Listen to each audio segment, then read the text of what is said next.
I was surprised that Mr. Xi has so many fans here. If you watch the live feeds in Lima and in here, he's engaging with people, and people are engaging with him.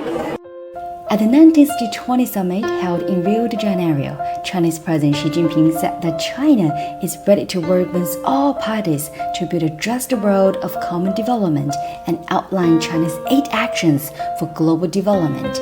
Xi's remarks were echoed by experts and scholars on site at the G20 Media Center.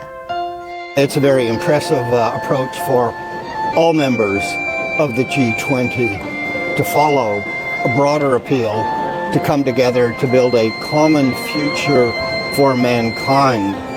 And we do remember his eloquent and impressive results at the opening of the G20 Summit in Hangzhou, China, when he said clean water and green mountains are as good as gold and silver. President Lula has set for the summit equality, which means reducing poverty by the year 2030, ending hunger.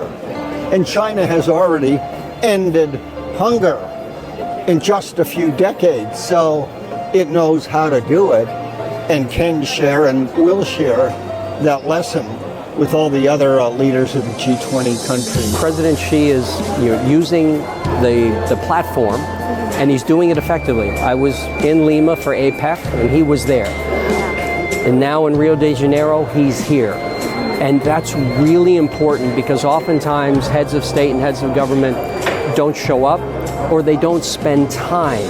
And he is spending time. And if you watch the live feeds in Lima and in here, he's engaging with people, and people are engaging with him. And he is focusing on those topics that are easily understandable. And they're not philosophical issues, they're practical issues. People need food, people need jobs. Government needs to be transparent and needs to be practical and needs to actually have results for people. So he's using the time to try to take what he's talking about, his 8 points, and say, here's what I'm writing, this is what I'm saying, can you maybe help me do this? It's going to be a long, long journey, but at least he's starting it, and that's a good thing. President Lula is very in sync with President Xi in terms of these initiatives. So I think we're seeing a very big change, right? We're seeing a change where Global South leadership is taking a front seat in the G20. We've seen it before with Indonesia, with India, with Brazil, and now next year, South Africa. So my guess is that on both of those initiatives, we'll see continuity. So we need China to lead here, not just on food security, but on poverty reduction and on controlling climate change, building biodiversity, and reinforcing the renewable energy revolution, and other things.